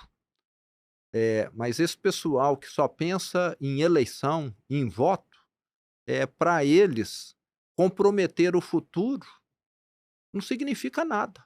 É uma visão assim, se eu ganhar a eleição, o que me interessa. Por isso que eu acho que assim, político de carreira é um sujeito, você tem de ver ele com uma certa reserva, porque muitas vezes alguns deles, né, podem fazer de tudo para ganhar uma eleição. Ele sabe que o futuro dele depende de ganhar uma eleição.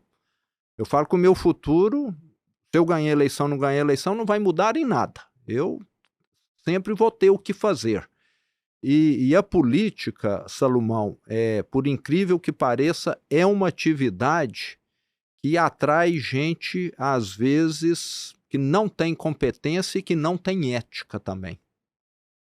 Eu já vi alguns casos, e acho que não são poucos, do sujeito que tenta diversas coisas na vida, em tudo que ele tenta, ele é mal sucedido, e aí, para a infelicidade dos brasileiros, ele fala, eu vou ser candidato, e acaba sendo eleito, entendeu? Aí, você já viu o resultado, como vai ser. E você vê, né, é um populismo, é alguém falar que está protegendo a população, enquanto, na verdade, está prejudicando. Essa questão de querer mudar essa escala 6x1, né? Um país pobre, um país que precisa exportar, né? A uma medida dessa vai encarecer tudo que o Brasil vende, tirar a competitividade. Então, assim, e tem um apelo popular, você concorda? Né? Uhum. A pessoa ganha visibilidade propondo uma medida que vai afundar o país. E aqui é o que eu estou lembrando. E lá em Minas foram muitas coisas feitas nessa linha. E assim, uma distribuição de favores em escala industrial. Você enxugar 50 mil cargos. Eu acho que tinha gente lá do PT do Brasil inteiro te pendurado na folha de pagamento de Minas Gerais. Que o PT, inclusive, tinha saído da presidência, né, com impeachment. Então, acho que um dos maiores estados que o PT tinha ainda um governador naquela ocasião era Minas Gerais. Acho que migrou tudo para lá. Então, para poder manter a companheirada ganhando alguma coisa, arrasaram o estado de Minas Gerais. E também gente incompetente, sabe? Nós tivemos lá secretário de saúde que nunca aplicou uma injeção. O meu secretário é médico. Eu acho que para ser secretário de saúde tem de ser alguém da área. Você concorda? Lá tinha secretário do meio ambiente que acho que não sabia que era um pasto e um gramado. Você está entendendo? Né? A mesma coisa também. Então, assim, eu acho que é achar que o discurso resolve as coisas. Eu acho que a esquerda tem muito isso. Se eu falar bonito aqui, as pessoas vão acreditar e o mundo vai mudar com esse discurso e com essa fé que nós temos nessa proposta. E nós sabemos que as coisas não funcionam dessa maneira aí.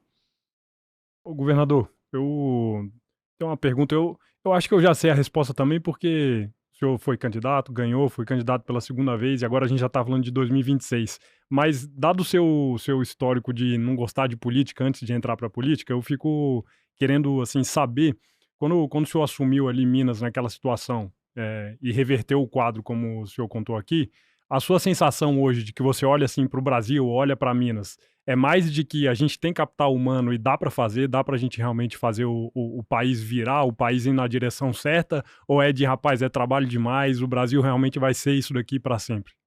Não, dá para mudar sim. Eu sou muito confiante e eu vivi, acho que alguma coisa que vocês não viveram. Uma mudança acho que vocês viram, a outra acho que só eu vi, né? Até 94, eu estava lá fazendo a empresa crescer, eu tinha de fazer lista de preço toda semana por causa da inflação. Nós conseguimos acabar com a inflação aqui. Quem que foi contra o Plano Real na época? Que partido? PT, né? Tudo que é para melhorar o país parece que o PT vai contra. Mas acabamos com a inflação. Depois, com as reformas que o FHC fez, né, no decorrer dos anos 90, e quem acabou colhendo os louros foi o sucessor dele, o Brasil conseguiu fazer algo que nunca tinha conseguido na história. Eu cheguei a viver maxi desvalorizações. Aquilo para as empresas é uma tragédia, né? Tem pessoas que têm dívida em moeda estrangeira. A nossa empresa mesmo sofreu muito lá em 83. Eu era bem novo ainda, lembro do aperto que meu pai passou com a desvalorização do Delfim Neto ainda. Depois eu peguei uma, acho que de 99 ou 2002, que teve lá também. Eu tinha dívida em dólar também e passei apertado também. E hoje acabamos com esse problema. O Brasil é um país que hoje tem reservas internacionais, que não está mais sujeito a essas tempestades que podem acontecer lá fora e ter reflexo aqui. Então, duas conquistas muito importantes: acabar com a inflação e acabar com a exposição externa, devido a você ter reservas aqui. E agora falta o quê? Ter austeridade fiscal, que nós já tivemos, só que o PT parece que quando uma coisa dá certo, ele faz questão de querer revê-la, que ele acha que ele pode fazer melhor, né? Aqui é o país, assim, deu errado no mundo inteiro, mas nós vamos tentar aqui, porque aqui pode dar certo. Parece que eles têm essa visão de querer implementar. Já tivemos um período longo, FHC, Lula 1, 2, com uma certa austeridade fiscal, e agora eles estão, né, querendo reinventar a roda novamente, achando que gastar mais é a solução. Me parece que é um projeto eleitoral, né? Só pode ser, mas pelo que eu estou vendo, né, vai ser um tiro no pé, porque a inflação está cada dia maior, a taxa de juros subindo e a economia desacelerando, né? Tudo ao mesmo tempo. Isso aí uma hora não dá certo. E o que tentaram lá atrás, eu me lembro muito bem que eu ainda estava à frente da empresa, foi colocar anabolizante na economia. Durante um tempo você até consegue mostrar musculatura, vigor, mas depois vem os efeitos colaterais. Então, eu acho que dessa vez nós ainda estamos com economia que foi muito afetada pela recessão de 2015 e 2016. O efeito desses anabolizantes vão ser até muito menos potentes do que foram lá atrás, quando a economia do Brasil ainda estava mais robusta, naqueles anos 2011, 12, 13, quando eles começaram a fazer aquela quantidade de bobagens. Estão repetindo agora, mas, vamos dizer, o doente hoje está mais fragilizado do que estava naquela época. Então nós vamos ter aí tempos sombrios pela frente, mas espero que as eleições de 2026 venham a dar um alento para nós. Só dando um pouco de cor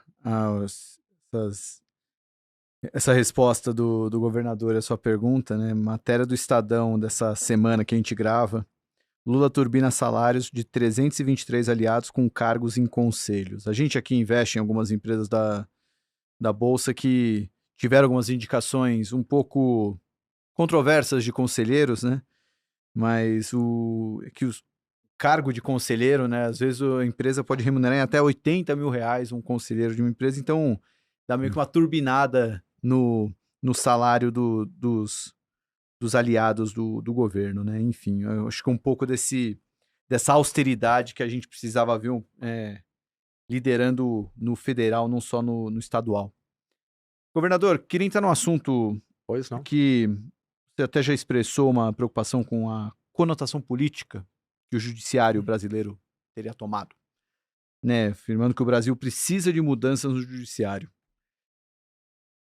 Que mudanças de que forma que a gente poderia modificar isso? Como você enxerga uma mudança nesse lado que aí já foge um pouco ali da esfera, né? Acho que aqui a gente falou muito das medidas que você fez no estado de Minas Gerais, que, pô, tendo uma equipe bem alinhada, todo mundo pensando junto, você consegue. Mas no lado judiciário, o que daria para ser feito? Salomão, nós somos 3 poderes, né? Executivo, judiciário e legislativo. Eu sempre fico desconfortável para falar sobre os outros, mas eu sou da opinião que o que vale para um deveria valer para os outros. Lá no governo executivo, aonde eu estou, ninguém ganha acima do teto de salário. Nós temos um teto que a Constituição determina. Nós não temos lá nada extra. Por que que em algumas áreas existe, né, o que se chama aí de penduricalhos? Lá no Poder Executivo, se alguém cometeu algum ato antiético, algum ato grave, ele vai sofrer um processo administrativo e vai ser demitido, se provar que ele não agiu corretamente. Por que que no judiciário, às vezes no legislativo, isso não acontece? Né? Por que que o peso e a medida é diferente? Aonde tem ser humano, tem muita gente honesta e tem alguns desonestos. E eu sou da opinião que quando você tolera os desonestos, você acaba manchando e prejudicando a imagem dos honestos, que são a grande maioria dentro daquele grupo ali. Então eu sou favorável a mudanças numa reforma administrativa que elimine alguns diferenciais que algumas categorias têm, porque somos todos servidores públicos. Sou governador de Minas, eu não tenho penduricalho, eu não tenho uma série de privilégios, e por que que algumas categorias precisam disso, sendo que já recebem até super salários já? Você concorda? Alguém quer enriquecer, venha ralar aqui igual vocês, não é isso? Monta um escritório de advocacia, vai atrás de cliente, aí você vai ganhar 1 milhão, 2, nós vamos ficar caladinhos. Agora, querer ganhar do pagador de impostos, aí não está certo, não. Querer ganhar da estrutura pública, a estrutura pública foi feita para servir. Parece que esse é o problema aqui do Brasil. E não para privilegiar alguns que acham que podem ser privilegiados. Acho que todos têm direito de querer ser milionários, bilionários, mas não no setor público. Lá, você está lá para obedecer à lei. Tem um teto de salário, você tem de saber que aquele ali é o máximo que você vai ganhar. Agora, o seu plano pessoal é ganhar muito mais, vai para o setor privado. Agora, parece que tem gente que quer ficar no setor público, com segurança, com estabilidade, com poder, e mexer as regras em favor próprio ou da sua categoria. Aí está errado. Então, eu vejo que há um desbalanceamento muito grande deputado federal fazendo barbaridades aí e o corporativismo mantendo ele lá. Não, né?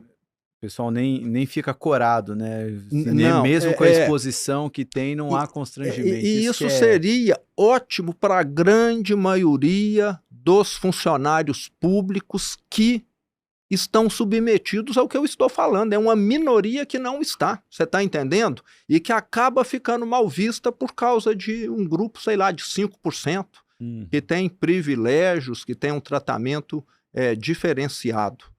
Então, assim, causa muita indignação você ver, né?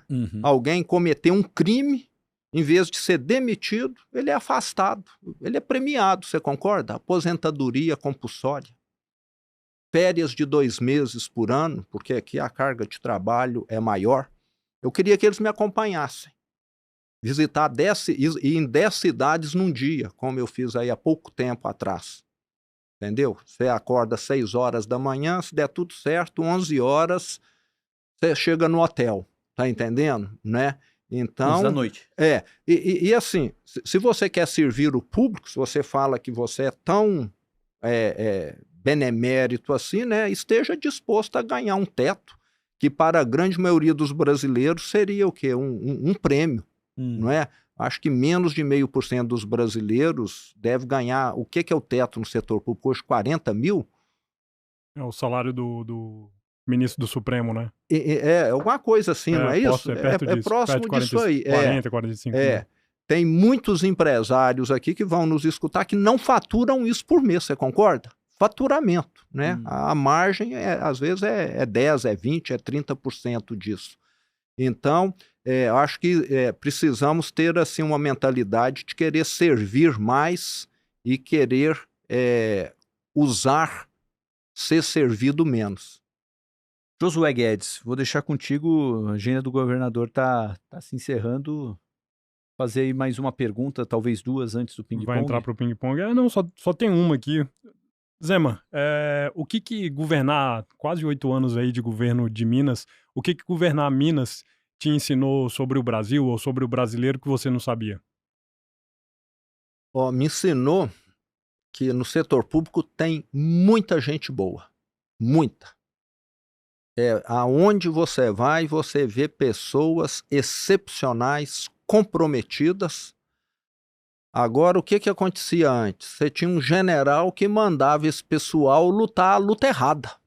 Você concorda? Não é? Aí é o pior dos mundos. Então, por isso que eu falo que eu sou confiante no Brasil. Você tem muita gente que sabe fazer direito, mas não consegue caminhar no sentido certo, porque quem está liderando manda ir remar em outra direção. Então, essa acho que foi uma das grandes surpresas. Para mim, que não venho do setor público, eu falo que cada ano como governador foi um doutorado. Nenhuma faculdade teria me ensinado tanto, porque para mim tudo foi de certa maneira novo, você concorda? Se eu tivesse ido administrar outra empresa de varejo, eu não teria tido a oportunidade de aprender como eu aprendi nesses 6 anos e 4 meses. E eu vejo que, estando lá dentro, né, que você precisa mudar muito essa forma de pensar, que muita gente vê o Estado como um meio de vida e não o Estado como um instrumento para desenvolver a sociedade. Né? O Estado é para mim ganhar dinheiro, o Estado é para mim distribuir favor aqui e não o Estado como um indutor do desenvolvimento econômico e social. Então, acho que lá em Minas nós conseguimos mudar um pouco essa chave. Não vou falar que mudou o que precisava, não, mas mudamos um pouco. E vamos deixar... eu recebi um estado caótico, um cemitério de obras inacabadas, e eu vou entregar o oposto. Um estado com contas em dias e um canteiro de obras em andamento a concluir. As grandes obras, eu não vou inaugurar. Os meus sucessores é que vão.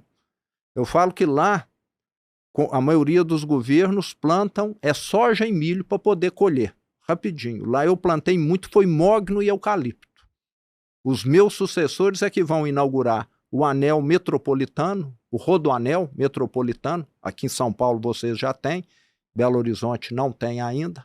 Vai inaugurar o meu sucessor a linha 2 do metrô, obra já iniciada, concedida já, a duplicação Belo Horizonte-Ouro Preto, a duplicação Belo Horizonte-Brumadinho, Inhotim e muitas outras obras aí. Então isso na política é raro, alguém fazer algo para outro colher. Mas para mim não tinha, nem se eu quisesse, tinha como ser diferente, porque não tinha nada, eu tinha era de pagar a dívida, eu ainda estou pagando e estou deixando tudo isso estruturado.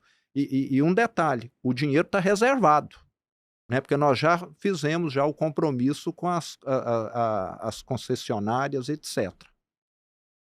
Muito bom, muito bom. Governador, agora a gente vai entrar no momento mais confortável do papo, o ping-pong, aquele momento que a gente fica sabendo um pouquinho mais dos gostos literários e musicais do convidado. Lembrando, todos os livros que os nossos convidados do Market Makers sugerem estão em contato@mmakers.com.br. Governador, vou começar pela sugestão de livro para ler. Qual recomendação que você dá para a nossa audiência? Eu já li muitos livros, ainda sou um leitor, né? Apesar do pouco tempo, às vezes eu perco o sono e pego lá o livro para ler, final de semana também. Mas um livro assim que me marcou muito, que você vai conhecer, que vai no mesma linha aí do Malcolm Gladwell, né, que tem vários, foi o livro Previsivelmente Irracional, do Dan Ariely, né, um autor israelense que, de certa maneira, prova que nós somos irracionais e de maneira previsível, né, por incrível que pareça, né? Então, é um livro assim bom para a gente ver como que o ser humano pode, muitas vezes, ir numa direção de maneira previsível e totalmente irracional. E os outros livros dele são bons também. Tem aquele lá sobre desonestidade, tem alguns outros, mas os do Malcolm Gladwell são excelentes também. A gente falou antes da gravação do Malcolm Gladwell, foi uma grata surpresa saber que você também os gosta. livros do Adam Grant também são muito bons, né? Tem um dele que fala sobre a doação, não é isso? Que é excelente também, que as pessoas que se doam são aquelas que mais prosperam de certa maneira. Eu não vou lembrar isso. Dar e receber, isso. Sim. Aquele do Hábito também, que é o mais antigo, é muito bom também, do Habit. O Poder do Hábito? Ou... O Poder do Hábito, isso. O Poder do Hábito. Poder do Hábito. E o do Prêmio Nobel também, aquele Rápido e Devagar, excelente também, isso, Rápido e Devagar. Então, são muitos aí que legal, acho que são livros assim que ensinam sobre a natureza humana e faz a gente até ter mais cuidado com aquilo que nós fazemos e decidimos, você concorda? Você que é do mercado financeiro, não é? E o Rápido e Devagar, eu sempre dou essa recomendação para quem não leu. O Daniel Kahneman, o autor do livro, faleceu ano passado e nesse ano foi ao ar no Wall Street Journal a matéria contando sobre a morte dele, que foi revelado só esse ano, que ele optou pela o que é chamado lá fora é como se fosse uma eutanásia, mas você não estava doente para isso, aquela morte assistida. E ele conta, é o relato escrito por o Jason Zweig, de por que ele escolheu isso. Então, assim, é uma reflexão muito interessante sobre a vida, né, e a escolha que ele teve. Um cara que realmente pensava muito diferente. Acho que é uma pena que esse pessoal da esquerda não leia muito esses livros, né? Você concorda? Né? E não são livros ideológicos, nada, só falam sobre a natureza humana. Quem entende um pouco da natureza humana sabe que essas propostas da esquerda nunca vão dar certo. Agora, governador, essa aí não sei se vai ter... Político geralmente fica um pouco mais contido nisso, mas a gente também pede um livro para não ler. Você tem uma recomendação de livro para não ler? Eu acho que eu tenho, né? Todos esses livros aí de autores marxistas, leninistas, trotskistas, né? Isso aí é você ler, vamos dizer, algo que já está comprovadamente inviável, né? Que só trouxe coisas ruins para a humanidade, mortes, destruição, radicalismo, doutrinação que não leva a nada. Então, acho que é leitura para contaminar a mente, né? É querer trazer para a Terra o paraíso. E nós sabemos que nós estamos na Terra, né? Não tem paraíso na Terra. Aquele que quer te propor o paraíso na Terra, cuidado com ele. Vai estar te lesando, né? É querer vender alguma coisa que não existe. Governador, uma música e por que essa música? Bom, o filme é antigo, mas eu assisti ele, eu me lembro, fazendo ensino médio em Ribeirão Preto, eu gostei demais da música Sounds of Silence, do Simon e do Garfunkel. Muito bom. Daquele filme A Primeira Noite de um Homem, né? Acho que naquela época lá eu estava um pouco apaixonado, então eu escutava a música mais ainda, sabe? Então me marcou muito. Eu gosto, né? É uma melodia muito bonita. São vivos ainda, né? Os cantores, não são, né?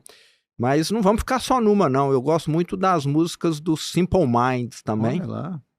Né? E vamos pegar brasileiro também. Gostava muito das músicas do Rich, Menina Veneno, olha, né? lá. E outras lá também que tinha. Então, temos de lembrar dos brasileiros aqui também. Muito bom, muito bom.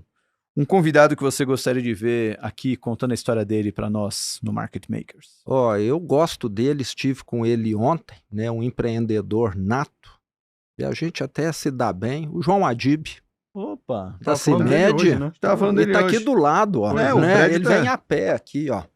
Não, Então, é só chamar que ele vem. Manda um WhatsApp para ele. Quando for pro ar o episódio, manda lá para ele e fala, fala com os meninos mas lá. chama também um mineiro que tem contribuído muito aí com a direita, o Salim Matar, não sei se você já chamou também ou não. Eu sei que ele tá meio recluso para falar, a gente já chamou, mas talvez se você falar para ele também, Salim, vai lá que vale a pena. Tá? Quando eu fui para penúltima vez que eu fui para BH, eu vi uma palestra dele, muito boa. Seria muito legal o Salim Matar falar. Agora, para fechar, qual a maior gentileza que já fizeram na vida de Romeu Zema? Tem algumas coisas que marcam muito. Então, eu estava lá em Ribeirão Preto fazendo um ensino médio. Eu faço aniversário dia 28 de outubro. Então, no dia que eu fiz 18 anos, eu estava na véspera de prestar o vestibular. O vestibular seria ali em dezembro, janeiro, né? E naquela disciplina para estudar, era aula o dia inteiro, estudando sábado e domingo, ia prestar vestibular da USP, da GV, vestibulares difíceis. E no dia do meu aniversário, nós tivemos aula lá até 10 horas da noite, né? Não sei se ainda existe hoje o tal do terceirão, né? Que é você fazer o terceiro ano junto com o pré-vestibular. Então, tinha tido aula o dia inteiro e nós terminamos a aula 10 da noite e um colega meu falou, eu tô com fome, vamos comer ali um sanduíche. Eu morava num pensionato lá em Ribeirão Preto. E aí, passamos lá no sanduíche, deve ter durado aí uns 15 minutos e na hora que eu chego no meu quarto, lá na pensão, tá praticamente a sala inteira que estudava lá no ângulo comigo, dentro lá para cantar um parabéns para mim. E aquilo te deixa, vamos dizer, meio emocionado, né? O pessoal me atrasou ali para comer um sanduíche para eles terem tempo de todos para lá para poder comemorar lá o meu aniversário. Todo mundo estudante, nem tinha comes e bebes, mas teve aquele calor humano ali e eu senti, né? Como eu era querido ali pela turma lá do ângulo de Ribeirão Preto que estava lá fazendo o pré-vestibular comigo. Não sei se isso é cortesia, mas foi algo assim que me marcou muito, né? Porque eu não estava esperando. Eu cheguei a abrir, né, a porta, entrei no quarto, na hora que eu vou acender a luz, tem lá 30 pessoas lá dentro cantando parabéns. Então, você fica satisfeito de ver que as pessoas gostam de você. Legal, muito bom, muito bom. Governador Romeu Zema, obrigado por ter vindo. Obrigado pelo que você está fazendo pelo estado de Minas Gerais e, consequentemente, pelo Brasil. A gente torce que seja um exemplo para as futuras lideranças políticas do Brasil. Obrigado. Eu é que agradeço, Salomão, Josué. Espero ter contribuído aí. E contem conosco lá em Minas. Estamos à disposição. E trouxe aqui... O quê? Eu sempre faço propaganda de produtos mineiros. Olha lá. Ah, que então maravilha. Tem aí. Esse aqui eu... Cachaça mineira. Confesso que eu gosto antes de um churrasquinho. Tem aí um azeite de abacate. Muito azeite bom. De abacate. Opa, e um café. E um café premiado aí. Café, hoje em dia, isso é presente de luxo, hein? Café hoje em dia. E esse aí é dos melhores que nós temos eu ver lá. Aqui, não, vou até tirar aqui então para mostrar. Café Campos Altos. Olha lá que maravilha. Pô, brigadão. Agora já ganhou, já tinha ganhado o nosso coração, agora ganhou também nosso paladar aqui. Ontem eu dei uma sacola dessa pro João da CIMED, tive lá uma reunião com ele. Aí ele me falou, na próxima vai ter produtos da CIMED produzidos em Minas também, né? O João é um mosqueteiro, né? Excelente. Então, a sacola nossa está encorpando com o tempo aí, né? Tudo produção mineira. E a gente costuma levar queijo, mas como a viagem foi meia longa, queijo estraga. Da próxima eu trago. E eu fiquei até pensando aqui, devia ter trazido um pãozinho, uma cestinha de pãozinho de queijo pra gente colocar pro governador comer aqui, mas pô, com esse daria um contexto aqui... bom, né? Mas já e abacate, esse azeite é algo meio novo. Abacate é uma azeitona gigante. Não sei se você já tinha parado para pensar, eu não sabia não. Quando eu fui lá conhecer essa produção, ela tem óleo tanto quanto a azeitona e o azeite excelente. Quem quiser saber se é bom ou não, depois vai lá no Salomano e no Instagram, eu vou fazer um react. Mas quem sabe a gente faz a segunda edição lá em Minas, em 26, né? Aí a gente come um queijinho lá com o governador. Isso é maravilhoso. Então, convidados. Bom, pessoal, desse jeito a gente se despede aqui. Valeu demais que acompanhou até o final. Like no vídeo, se inscreve no canal. Toda terça e quinta, 18 horas, tem episódio novo do Market Makers. Lembrando que a gente não é só podcast. Temos a nossa newsletter para mais de 50 mil pessoas. Temos o M3 Club, nossa consultoria e muitas coisas mais que você encontra em mmakers.com.br. Até a próxima e tchau!